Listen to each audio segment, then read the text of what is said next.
Before history remembers their legends, it forgets their silence.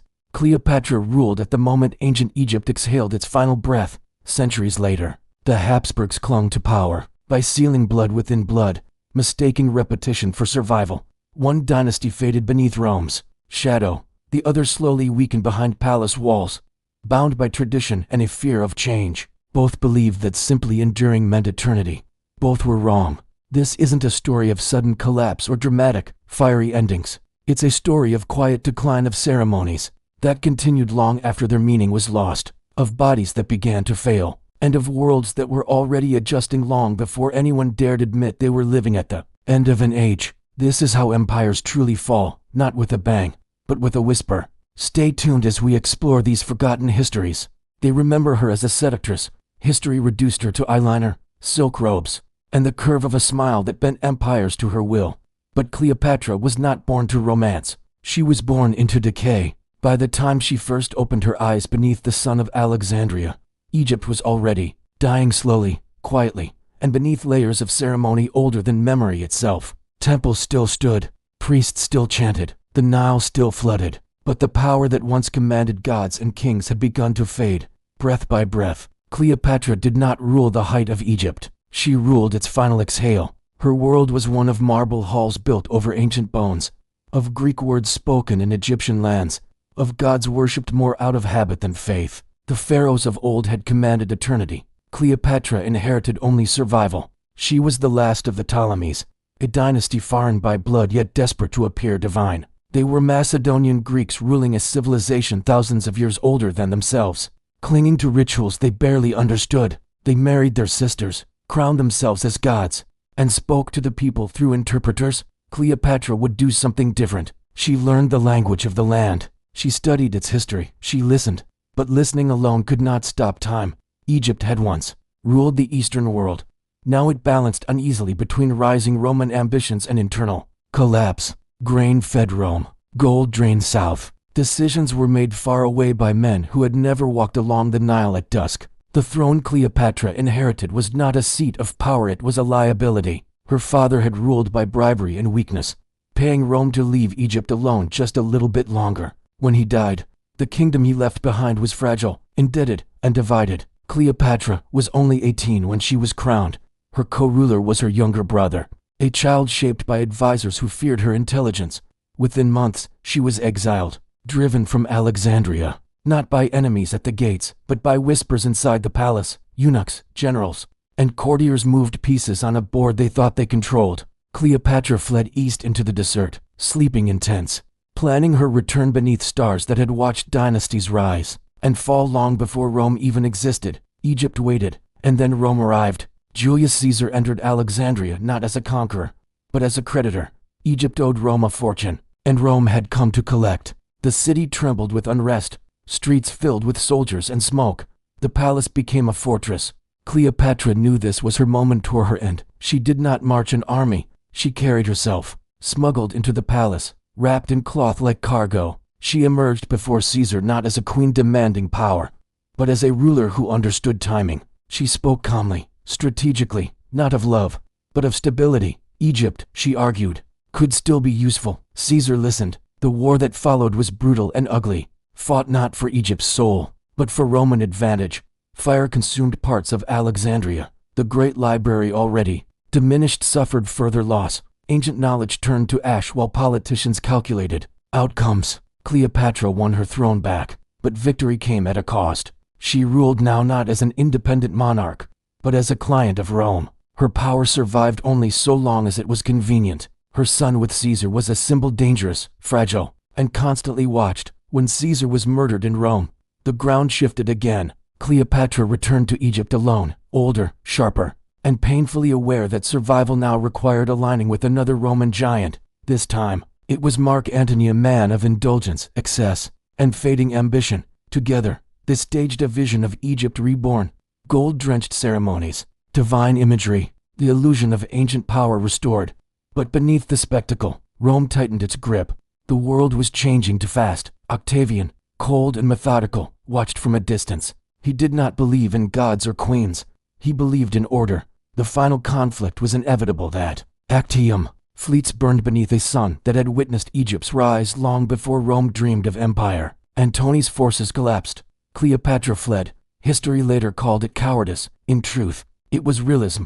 Back in Alexandria, the end came quietly. No rescue, no miracle, only calculation. Cleopatra knew what awaited her: captivity, humiliation, a life paraded through Rome as proof that Egypt was finished. She chose differently. Her death was not dramatic, it was controlled, a final assertion of agency in a world that no longer allowed her any. When she died, Egypt did not simply lose a queen, it lost its future. Rome absorbed the land, the gods, the grain, and the memory. Pharaohs became museum pieces, temples emptied. The Nile flowed on, indifferent. Cleopatra became legend, Egypt became province, and an ancient civilization slipped into history without a scream, only a whisper. History paints her as a temptress, a siren who seduced two of Rome's most powerful men.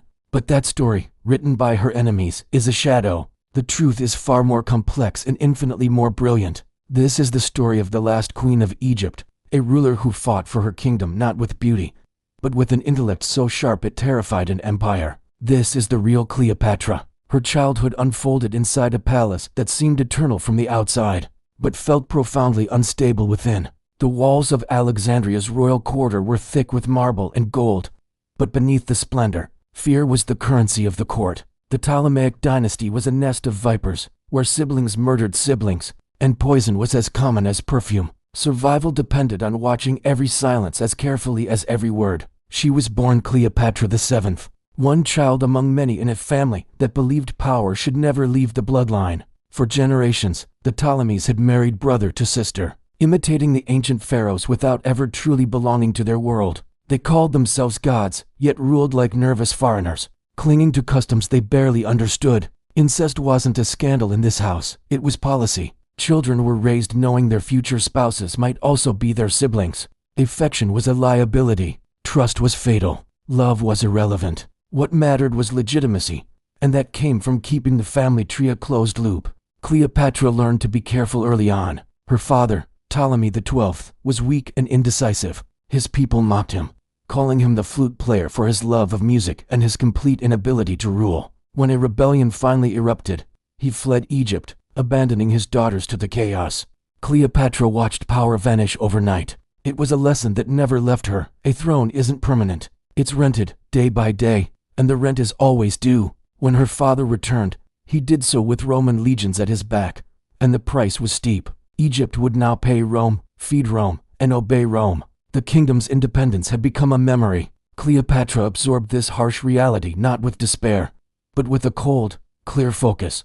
She began to study. Unlike her lazy siblings, she was educated deeply and deliberately. Philosophy, rhetoric, mathematics, astronomy, she devoured them all.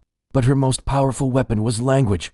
While previous Ptolemaic rulers had refused to even speak Egyptian, Cleopatra mastered it. She spoke Greek, Egyptian, Latin, Aramaic, and more, not to impress, but to connect, to listen, to understand. She grasped a truth rare among monarchs. Real power doesn't come from a crown. It comes from the people. When her father died, Cleopatra inherited not a stable kingdom, but a trap. Tradition demanded she rule alongside her younger brother, a 10-year-old boy controlled by a circle of advisors who resented her intelligence and feared her ambition. The marriage was a formality. The threat was real. Within months, her name began to disappear from official documents. Coins were minted with only her brother's face. Her loyal guards were dismissed. Cleopatra saw the pattern clearly. This was how the Ptolemies removed inconvenient relatives. So, she left before they could kill her. Exile stripped away every illusion. In the deserts beyond Egypt's borders, she experienced life without ceremony. No incense, no chants, no servants whispering her divine titles.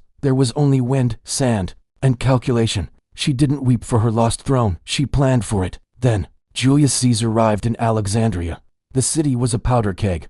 Two rulers claimed the throne, and Rome demanded order. Caesar, a pragmatist, needed stability more than he cared about justice.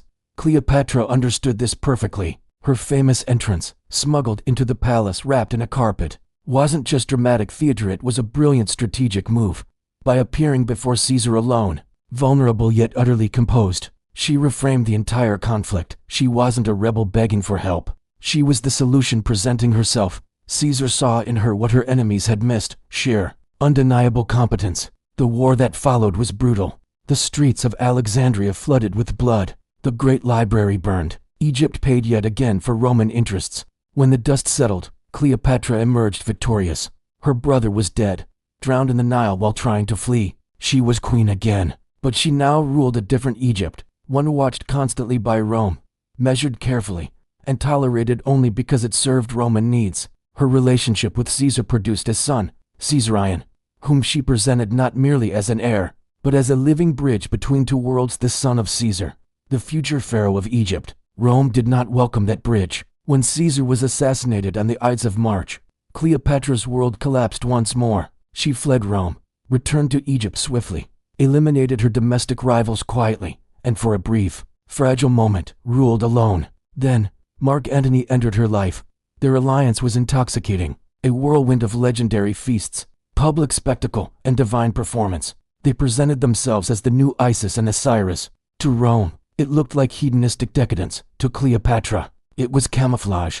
While the world watched their banquets, she was securing her borders, stabilizing the grain supply, and methodically preparing for the inevitable final confrontation. Because in Rome, a new power was rising. Caesar's adopted son, Octavian. He was patient, cold, and calculating. He didn't fear Cleopatra's charm. He feared her symbolism. He feared a queen who ruled as an equal to men. He feared a civilization far older and richer than Rome. He feared a lineage, through Caesarion, that could directly challenge his own vision of absolute order. The final battle at Actium wasn't just a naval engagement. It was a verdict on the future of the world. When Cleopatra saw that the war was lost, she did what she had always done. She chose control over illusion. Her death denied Octavian his ultimate prize. There would be no spectacle of the great queen paraded through Rome in chains. There would be no public humiliation. In her final moments, she was not a victim. She was a monarch choosing her own fate. With her, the independence of Egypt ended forever. Rome renamed the land, absorbed its vast wealth, and repurposed its ancient gods.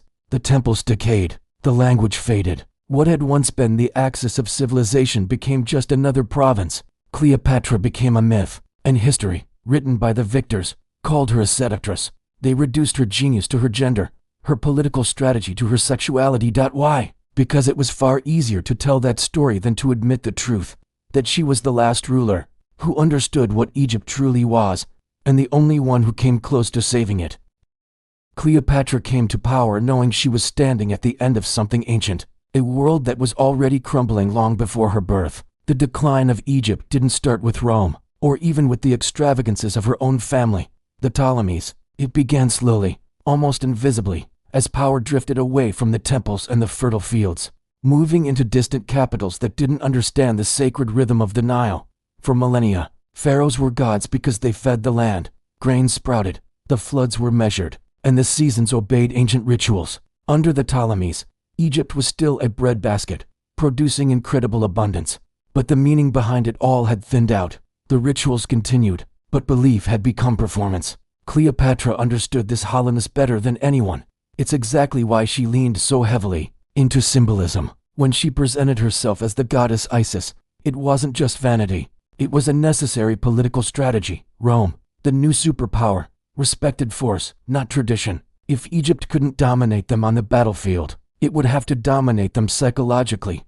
Divinity became a language Rome didn't fully speak, but couldn't completely ignore. Her court was a masterclass in political theater. Every single procession, every jewel she wore, every whispered rumor was carefully calibrated. Cleopatra wasn't just ruling Egypt, she was curating it. She turned Alexandria into a grand stage, a performance of continuity designed to convince her people and the world that Egypt was still whole, still sacred, still eternal. But beneath all the gold leaf and incense, the cracks were widening. The countryside groaned under heavy taxes, imposed to pay off Roman debts and demands. The priests complied, the merchants endured, and the farmers adapted, just as they always had. But loyalty was becoming quieter. Reverence was turning into habit. The ancient spiritual bond that tied the ruler to the land was growing weaker with every passing year. Cleopatra felt this tension constantly. She would walk through her palaces, heavy with the scent of incense, and sensed just how fragile belief had become. The people loved her, yes, but love was no longer enough to be an armor against the world. Rome's shadow grew longer each year, stretching across Egypt's harbors, its temples, and its laws. Her children were political instruments from the moment they were born. With Caesarion, her son by Julius Caesar, she tried to anchor Egypt's future in Rome's own past. With her children by Mark Antony, she envisioned a restored Eastern Empire, a powerful bloc of Egypt, Greece, and Syria, all united under her bloodline. To her, this wasn't an act of rebellion. It was a strategy for balance, a way to counter Rome's unchecked power.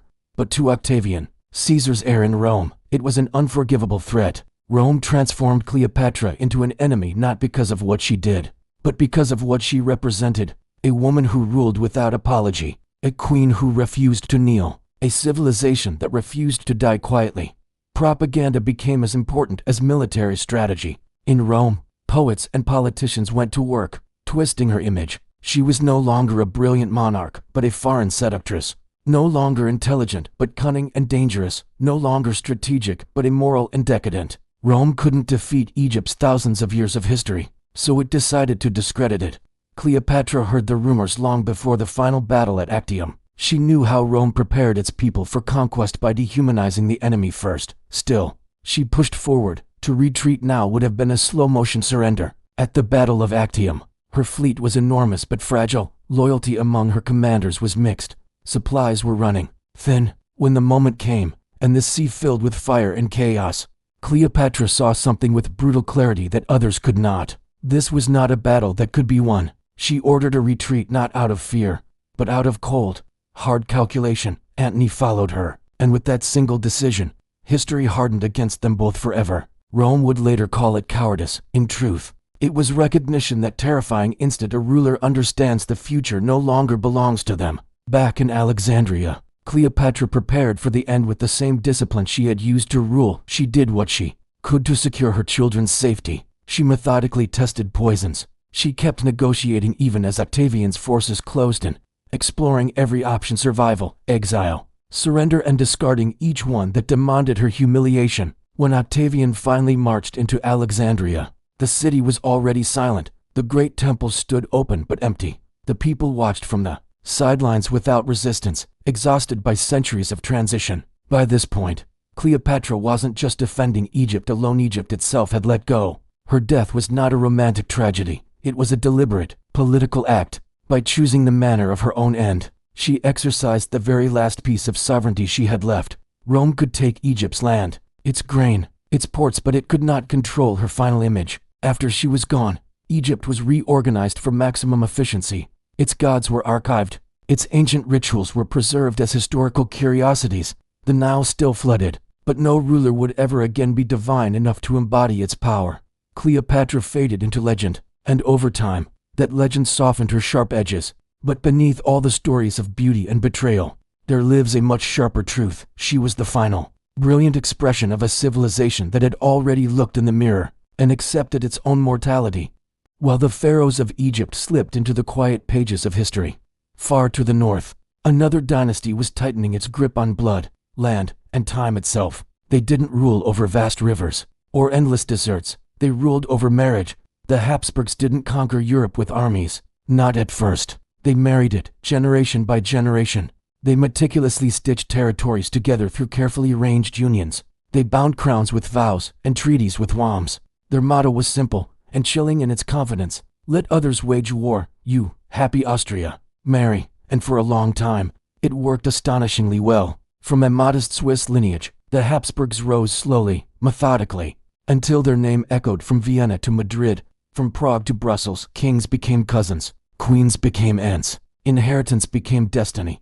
The map of Europe began to bend around their sprawling family tree. Just like the Egyptians before them, the Habsburgs came to believe their blood was sacred. Marriages were no longer just about alliances. They became about preservation. Outsiders were a risk. New blood meant unpredictability. So, the family turned inward. They convinced themselves that purity was stability, and that repetition was strength. It wasn't love that filled their bedrooms. It was obligation. Children were born into palaces heavy with expectation and suffocating isolation. Tutors replaced friends. Protocol replaced affection. Every movement was observed. Every flaw quietly recorded. A prince was never just a child. He was a future border, a future treaty, a future solution to a problem that hadn't even appeared yet. But biology doesn't respect strategy. The infamous Habsburg jaw didn't appear suddenly. It emerged slowly, subtly, then unmistakably. Court painters did their best to soften it, adjusting angles and using shadow. Court etiquette simply ignored the difficulty of chewing, the slurred speech, the chronic illnesses that followed. What couldn't be hidden was endured in silence. With each new generation, the family grew weaker, more fragile, more dependent on doctors who had no understanding of genetics. Seizures were called divine tests, infertility was blamed on stress or sin, and mental illness was hidden behind walls thick enough to muffle screams. Yet still, the marriages continued. Spain became the clearest warning and the clearest refusal to listen. By the time Charles II was born, the family tree had folded in on itself, like a mirror facing a mirror. He was frail from infancy, unable to speak clearly, unable to walk properly, tormented by constant sickness, and yet, he was king. The court prayed for miracles while quietly preparing for collapse. No heir came. The great powers of Europe waited, circling like vultures dressed as diplomats. When Charles II finally died, Spain didn't just mourn a man, it mourned the end of a bloodline that had consumed itself. But the Habsburgs didn't stop. In Austria, the pattern continued. With greater subtlety and longer patience, emperors ruled over vast, diverse populations they barely understood. Reforms were delayed, change was feared, stability was worshipped. Even as the foundations rotted from the inside, religion became a refuge, ritual became routine. The court moved slowly, ceremonially, like a body preserving its appearance long after all vitality had faded. They ruled over clocks that were ticking louder with each passing decade. By the 19th century, the Habsburg Empire was enormous and exhausted. Languages multiplied within its borders. National identities hardened. Whispers of revolution spread through the cafes and universities of Vienna, Prague, and Budapest. Yet the dynasty responded with tradition, believing continuity itself would save them. It had worked once. Now, it was only delaying the inevitable. Emperor Franz Joseph ruled for nearly 70 years, a patriarch watching as assassinations, wars, and personal tragedies accumulated like dust on ancient furniture. His son died violently. His beloved wife was murdered. His empire began to crack along ethnic lines he could no longer seal with a marriage contract. And then came Sarajevo. A single gunshot in 1914 didn't just end a life. It shattered a centuries-old illusion. The First World War devoured empires that had mistaken their own endurance for immortality. When the war finally ended, the Habsburgs were gone. Not dramatically, not in a blaze of glory, but administratively. Borders were redrawn. Titles were dissolved. Palaces were emptied. There was no divine end, no final, tragic coronation, just silence, like Cleopatra's Egypt. The Habsburg world didn't fall in a single, dramatic moment. It thinned, it weakened, it survived far longer than it should have, because people mistook age for strength, and tradition for stability. In the end, the very thing that had built their empire was what destroyed it. Blood had preserved them, and blood had undone them. Behind the official portraits and marble halls, a different kind of history unfolded, one the public never saw. These were the private rooms of empire, where dynastic survival was a daily, desperate struggle.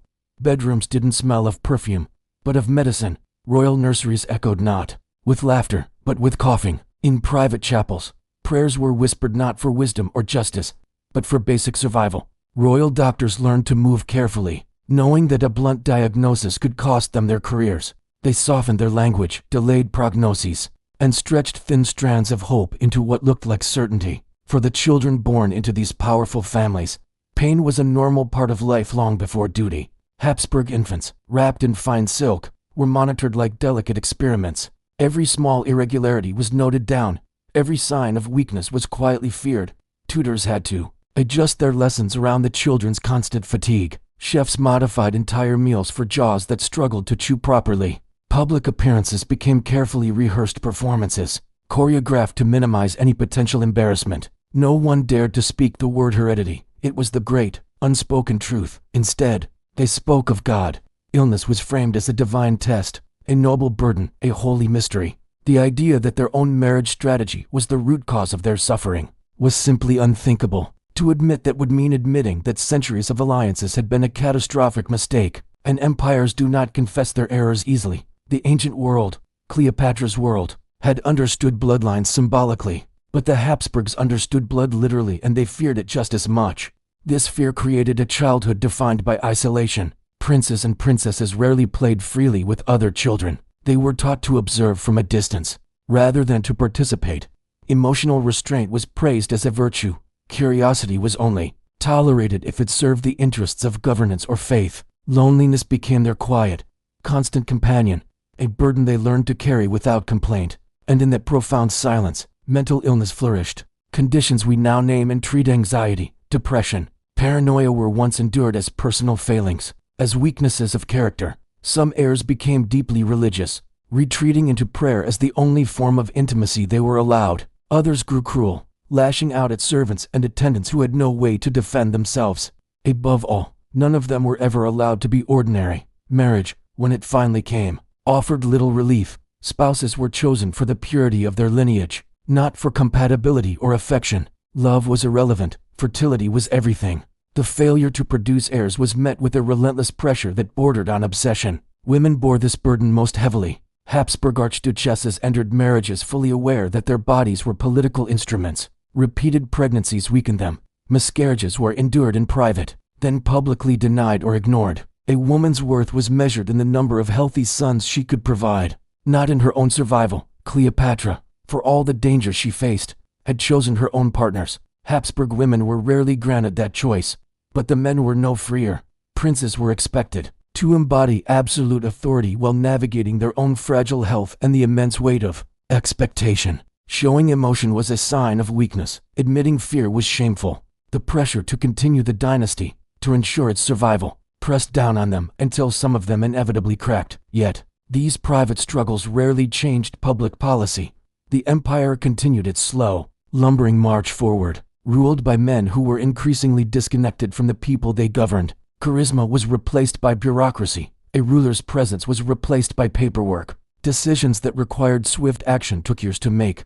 When crises demanded speed, the dynasty could not muster it outside the palace walls. The world was changing at a breathtaking pace. The Industrial Revolution was transforming economies. Nationalism was offering people powerful new identities, new loyalties. The Habsburg system, a relic designed for strategic marriages and medieval allegiances, simply could not adapt. It tried to preserve a delicate balance through tradition, unaware that tradition itself had become its greatest enemy. Even as railways cut across the continent, shrinking distances and connecting peoples, the empire continued to move at the glacial pace of a royal procession. The First World War exposed every single one of these hidden weaknesses. When the empire mobilized for war, its internal fractures surfaced immediately. The command structure was confused and chaotic. Communication broke down along linguistic lines, with soldiers unable to understand their own. Officers' loyalty was conditional at best. Men fought for an emperor they did not know, in languages they did not share, for a cause they did not understand. And when defeat finally came, it was met not with shock or outrage, but with a profound, collective exhaustion. The Habsburgs didn't flee in a dramatic escape. They were simply dismissed. Their titles were revoked. Their properties were seized or abandoned. The former emperors and archdukes became ordinary citizens overnight, struggling to exist without the immense gravity of inherited power that had defined their entire lives. The dynasty ended not with a grand execution, but with quiet irrelevance. Cleopatra had denied Rome the spectacle of her defeat. The Habsburgs, in the end, were denied even that final dignity. History remembers both dynasties for their excesses, their failures, and their strange peculiarities. But beneath the myths and the legends lies a quieter, more profound truth. Systems built to preserve bloodlines often forget the people who must live inside them. And when a dynasty values its own purity over the humanity of its members, it is already beginning to write its own end. Why do civilizations fall? It's a question that echoes through history, haunting us with images of crumbling ruins and forgotten cities. We often picture a sudden, cataclysmic event, a brutal invasion, a devastating plague, a volcanic eruption. But the truth is often much quieter, more insidious, and far more relevant to our own time. Civilizations rarely collapse because they are unaware of their problems. More often, they collapse because awareness arrives too slowly, diluted by the comforts of tradition and a deep-seated fear of disruption. The real enemy isn't ignorance, it's a failure of courage. Consider two vastly different empires, separated by centuries, but united by the same slow, creeping decay. Cleopatra's Egypt and the Habsburg Empire. In both cases, the writing was on the wall. Advisors issued stark warnings. The symptoms of decline were visible to anyone who dared to look. Endless discussions about reform took place in candlelit rooms and echoing bureaucratic corridors. They knew what was happening. They understood the mechanics of their own decline intellectually. So, what failed? It wasn't knowledge. It was the courage to act on that knowledge. For these ruling dynasties, meaningful change threatened the very foundation of their legitimacy. For Cleopatra, the last pharaoh of Egypt, abandoning the ancient divine symbolism that propped up her throne would have been a public admission that Egypt was no longer sacred in the old way, that the gods had perhaps turned their favor elsewhere. It would have shattered the illusion that had held the kingdom together for millennia. For the Habsburgs, whose vast empire sprawled across Central Europe, altering their centuries-old practices of strategic marriage, or restructuring their archaic power systems, would have been a confession that bloodline alone was no longer enough to rule. It would have meant admitting that the world had changed, and their dynasty had not changed with it. This is the trap of endurance. Dynasties survive by convincing themselves, and their people, that their longevity is proof of their correctness. The slow fall is seductive precisely because it feels manageable. On the surface, life continues. Each year looks much like the last. The familiar rituals are performed, taxes are collected, and armies march on parade. The cracks in the foundation are real, but they seem narrow enough to step over, to ignore for just one more day, one more year. Catastrophe always feels distant, a problem for someone else, a burden for a future generation. Cleopatra stood at the very height of this illusion as she faced the rising power of Rome. To an outsider, Egypt still glittered. The great city of Alexandria, a beacon of learning and culture, still shone brightly. The magnificent temples, monuments to gods and pharaohs, still stood tall against the desert sky. But the machinery beneath this gleaming surface was rusting away. The economy was outdated.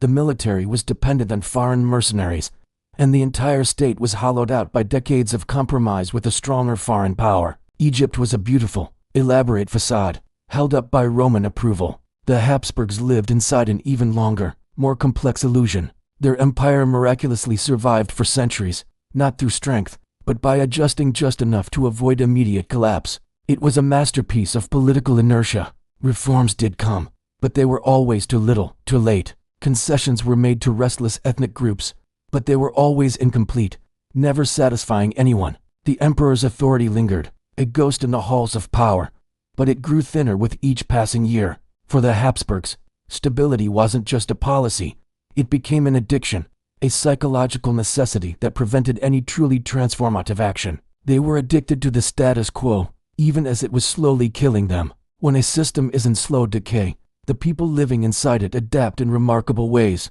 It's a quiet, psychological surrender. Officials learn to master the art of maintaining appearances, focusing on pomp and procedure, while the real work of governance grinds to a halt. Priests continue to perform the ancient rituals, their words echoing in temples, but the genuine belief behind them has long since faded. And ordinary citizens, seeing the gap between the official story and their daily reality, learn to lower their expectations. Disappointment becomes the new normal. Hope becomes a luxury they can no longer afford. This normalization is how decay hides in plain sight. It seeps into the culture until it becomes invisible. Cleopatra sensed this shift among her own people. The old reverence for the pharaoh had turned into passive acceptance. Loyalty was no longer absolute.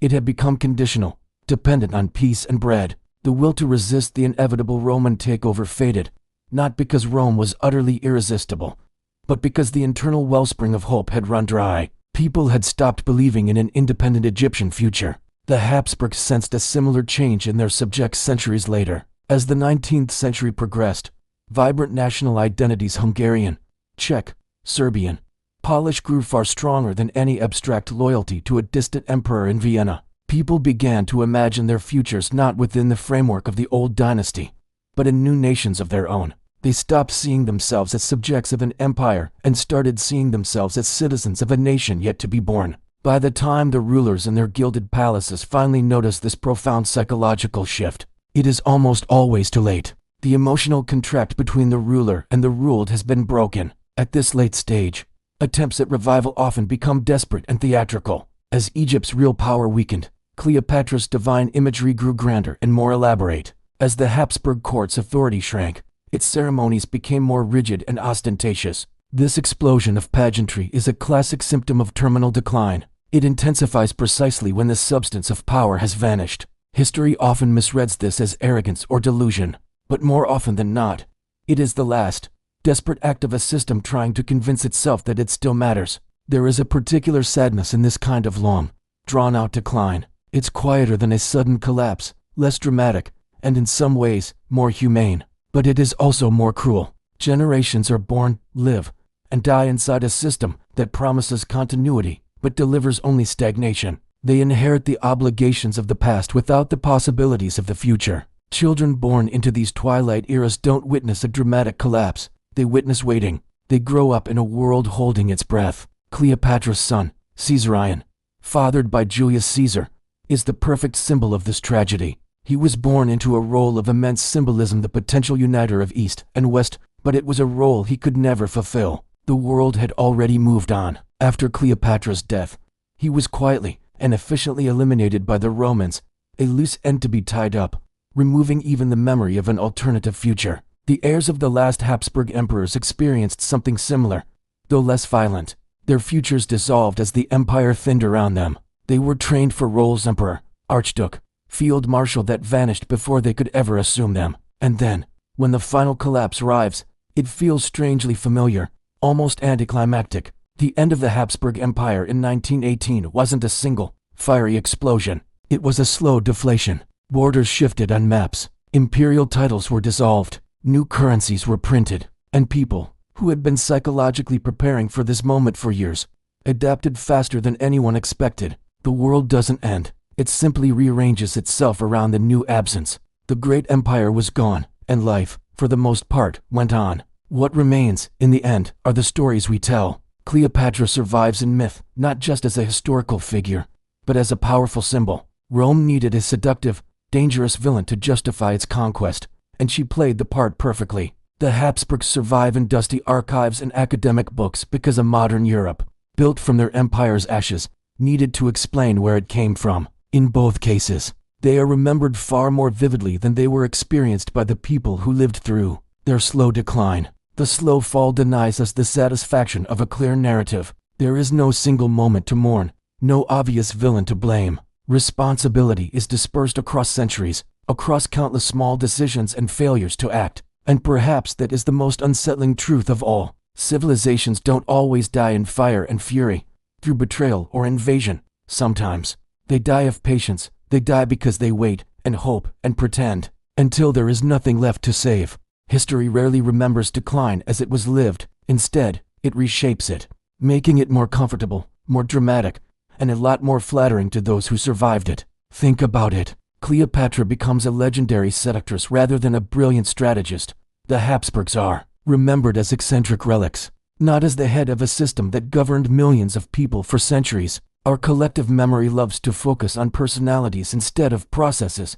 And why? Because processes implicate everyone. It's much easier to blame a single person than to admit a whole system was flawed. When we romanticize decay, we make it harmless. Paintings soften the harsh reality of illness. Biographies play up a historical figure's charm, glossing over their failures. Films turn massive, structural collapses into simple, personal tragedies. The long, grinding weight of bureaucracy, outdated traditions, and inherited fears just vanishes behind a few famous faces and names. Let's take a closer look at Cleopatra. Her image was rewritten almost immediately after her death. Roman writers, the victors, needed to paint her as a dangerous temptress. Why? To justify their conquest of Egypt. A brilliant, capable foreign queen threatened their whole narrative of bringing order to the world.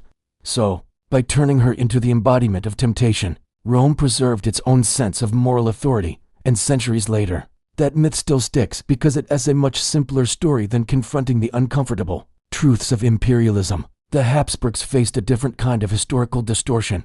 Their long, slow decline was framed as something inevitable, a quirky historical footnote. It's as if centuries of inbreeding, endlessly delayed reforms, and a rigid, suffocating hierarchy were just amusing curiosities rather than a series of deliberate choices made by real people. Their distinctive physical traits became punchlines in history class. Their elaborate, formal ceremonies became a spectacle for us to gawk at.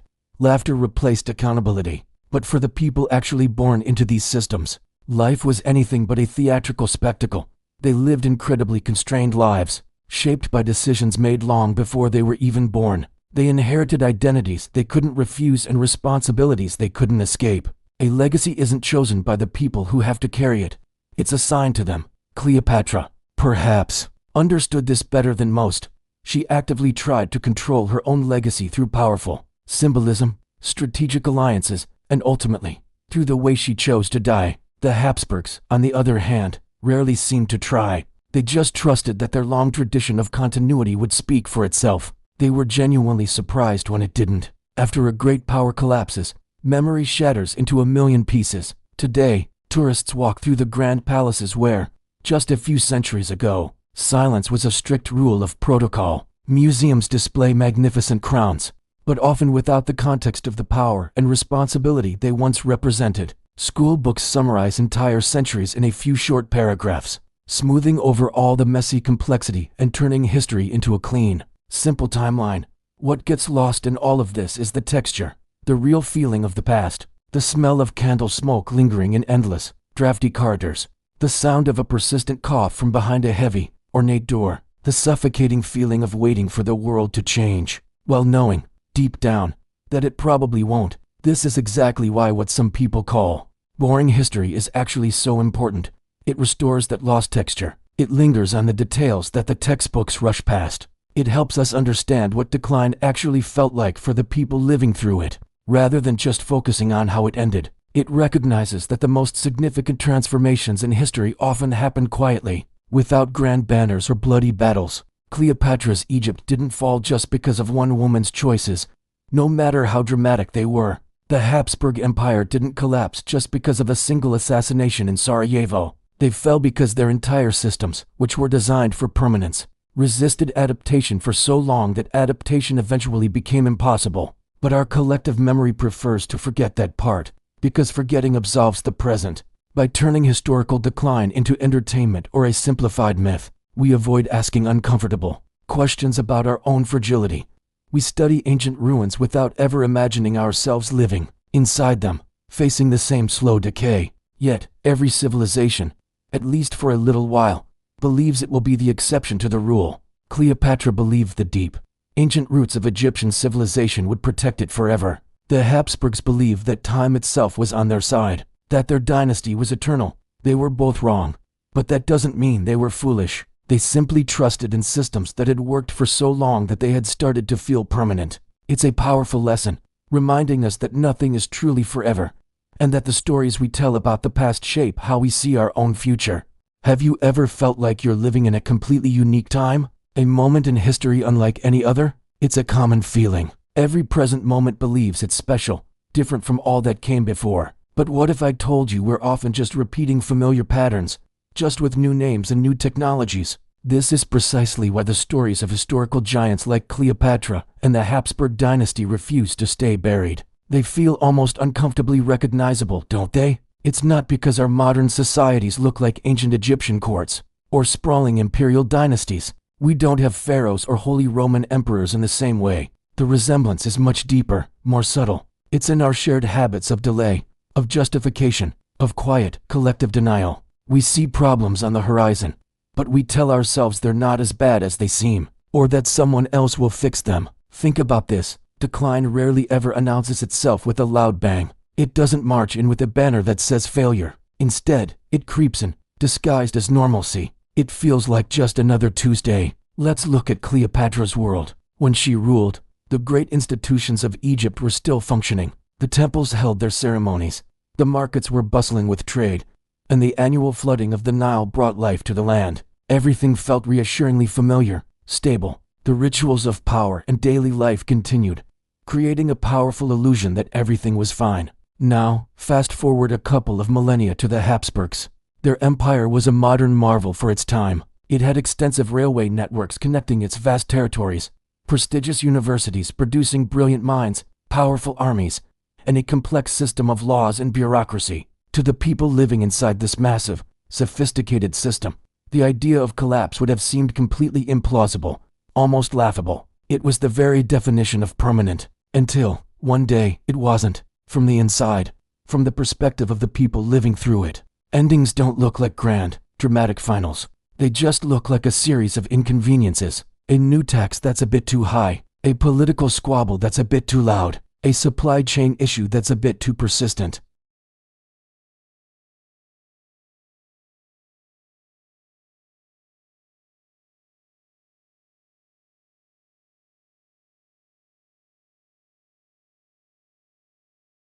Stability is praised above all else, even as that stability hardens into a rigid, fragile paralysis, preventing any meaningful adaptation. And here's the psychological trap.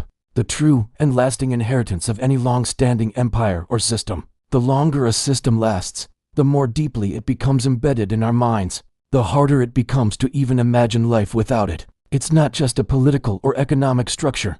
It becomes part of our identity, our reality.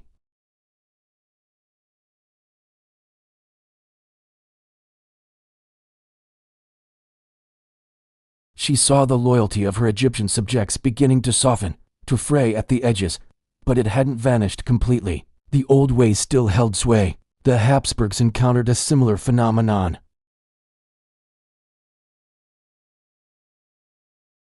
But for a long time, it was dismissed as a manageable problem, a regional flare-up that could be contained. In both of these historical cases, what was the response from the leadership? It was incremental. They made small adjustments, concessions, and compromises, believing they were skillfully buying time. They thought time was a resource they could accumulate, a buffer they could build against the future. But time is never neutral. It doesn't just sit there. Time is an active force. It either amplifies your strengths, making you more resilient, or it accelerates your weaknesses, pushing you faster toward the cliff. For systems built on a principle of exclusion, whether that's an exclusive bloodline, a rigid class structure, or an unchanging tradition, time eventually, inevitably, exposes the fatal cost of preservation. Let's take the infamous Habsburg jaw. The inbreeding that became a hallmark of their dynasty was not merely a biological failure, a genetic dead end. It was symbolic. It was the physical manifestation of a closed system, repeating itself over and over and over until all variation, all newness, all vitality had disappeared. They were literally a dynasty consuming itself from within. Ancient Egypt's political stagnation followed a very similar, though less literal, pattern. It became a culture of ritual without renewal, of symbolism without substance. The pharaoh was still divine, the ceremonies were still performed, but the creative energy that had built the pyramids and founded an empire had long since faded. The form remained, but the spirit was gone. This reveals a deeply human tendency. When adaptation threatens our core identity, we often choose identity.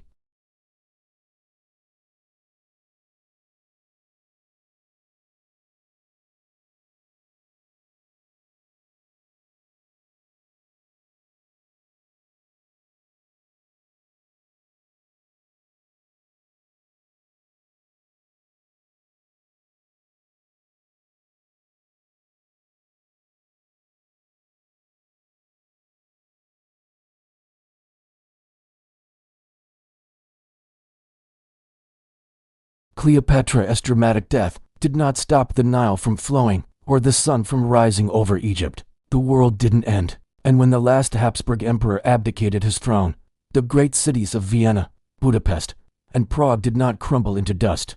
Life, as it always does, adjusted. It moved on with surprising speed. Markets reopened under new management. New flags were raised over old government buildings. Children were born who would grow up with no memory of what had vanished. They would learn about the empire in history books as a distant, almost mythical thing. And this, perhaps, is the most unsettling truth of all. Systems feel absolutely indispensable right up until the moment they are gone. And then, we discover they never were. History tends to focus on the rulers, on the famous names like Cleopatra or Franz Joseph. It's easier. It gives us a face, a character to anchor the story to. But decline is never the story of one person. It's collective. It is built from a million tiny decisions or non-decisions. It's built from countless postponements, endless compromises, and deafening silences.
and to ask ourselves, what are our habits of delay? What are our justifications? What are the uncomfortable truths we are quietly denying, hoping they'll just go away? The past doesn't repeat itself exactly, but it sure does rhyme. And the most important choice we have is whether we are willing to listen to its echoes. Have you ever wondered what the end of an empire actually sounds like? We imagine fire, chaos, a final, earth-shattering battle. But history tells a different story. When Cleopatra's reign ended, her palace didn't crumble into dust. The great library of Alexandria didn't instantly vanish in a puff of smoke. The harbor still bustled with ships, and the Nile River flowed on, just as it always had, completely indifferent to who wore the crown.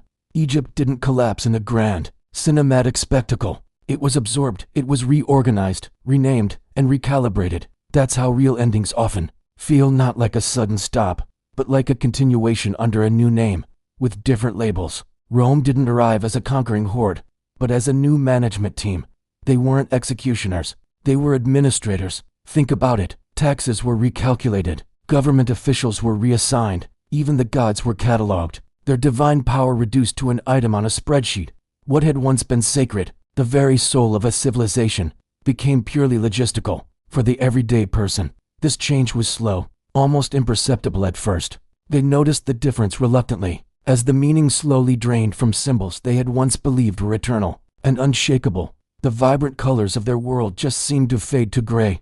This pattern isn't unique to ancient Egypt, it's a historical echo. Take the Habsburg Empire, a colossal power that dominated Europe for centuries. Its end wasn't marked by a single, dramatic funeral or a final, tearful procession through the streets of Vienna or Prague. There was no grand finale. Instead, government offices quietly closed their doors. Military uniforms were retired and packed away. Laws were rewritten, line by line, in quiet legislative chambers. One morning, citizens simply woke up under new flags. And what did they do? They went to work. Life, for the most part, went on. Empires don't just vanish into thin air. They thin out. They dissolve into stacks of paperwork, into new regulations and administrative jargon. The thunderous roar of power fades into the quiet rustle of paper. For the people who lived through this transition, the feeling wasn't always grief. More often, it was a strange mix of confusion and relief. They had spent years, sometimes decades, adjusting to instability, to the slow, grinding process of decline. The final change, when it came, felt less like a devastating loss and more like a release from an endless, anxious weight. It's the paradox of a long decline. By the time the end finally arrives, people are often exhausted, and in a way, they are ready for it. Cleopatra's Egypt had, in many ways, already accepted Roman dominance in practice. Long before it became official policy, the people of the Habsburg lands had already started to imagine their futures outside of the old imperial unity. The final collapse simply aligned the political reality with what everyone had been expecting for years. It made the unspoken spoken, but for the rulers, the ones at the very top, the end carried a completely different weight. It was personal, it was existential. Cleopatra chose death over humiliation. She wanted to preserve her dignity in a world that would no longer allow her to live with power and freedom. She refused to be a trophy in a Roman parade. The last Habsburg emperor, Charles I, chose a different path, exile and silence. He watched his ancient, inherited role dissolve into nothing, without knowing what, if anything, would replace it. He became a man without a purpose, a symbol without a state. Both of them, the queen and the emperor, faced the same profound realization. An identity that is built entirely on a position of power cannot survive when that position is taken away. When the throne is gone, what is left of the king? After the end, what comes next? Memory. And memory moves much faster than mourning. Rome, the victor, wrote Cleopatra's story, transforming her from a shrewd political leader into a tragic, romantic legend, a cautionary tale. Europe, in turn, archived the Habsburgs, filing them neatly away into the pages of history textbooks. Time has a way of smoothing over the rough edges of discomfort, of transforming systemic failure into a simplified, easy-to-digest narrative. What remains for us to see are the ruins, the portraits in museums, and the simplified lessons we learn in school. But beneath all that, a deeper, often unspoken truth lingers. Decline is rarely a sudden, violent event imposed from the outside. It is endured, it is negotiated, it is rationalized, day by day, by ordinary people just trying to get by, and finally, it is accepted. The silence that follows the fall of an empire isn't emptiness. It's not a void. It is the sound of adjustment. It's the quiet hum of millions of people learning to live in a new world, with new rules and new names for old places. It's the sound of history turning a page, not with a bang, but with a whisper. So the next time you think about the fall of great powers, remember the quiet administrators, the rewritten laws, and the people who just kept going to work. Because that's where the real story of endings is written, not in the clamor of battle, but in the silence of continuation. When the last ceremony concludes, history doesn't gently close the door. It just stops knocking. Cleopatra's world didn't simply vanish when she took her final breath. Instead, it dissolved quietly into the routine of everyday life. Children who would have been Egyptians grew up as Romans. The grand temples, once homes to gods, slowly aged into historical monuments. The Nile, that great lifeblood of a civilization, continued its ancient journey, flowing past a culture that no longer saw divinity in its waters. What had once been the very core of a people's identity became mere background scenery. This pattern isn't unique. The vast Habsburg world followed a strikingly similar path. Their opulent palaces, once centers of immense power, are now museums where tourists wander. The crowns that once symbolized imperial might now sit as sterile artifacts behind reinforced glass.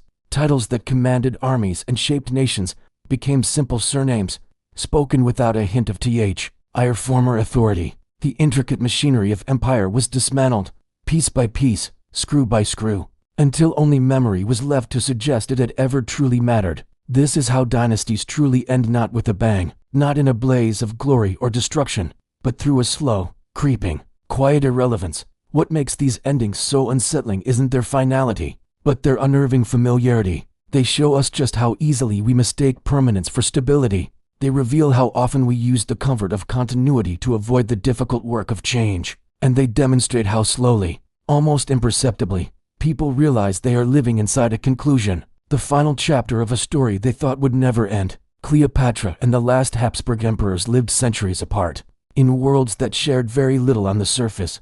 One ruled from the sands of Egypt, the other from the heart of Europe. Yet, both placed their faith in systems that were designed to outlast any single individual, and both, in their own time, discovered a hard truth. Systems age just like people do. They become frail, they lose their vigor, and eventually, they break down. Think about it.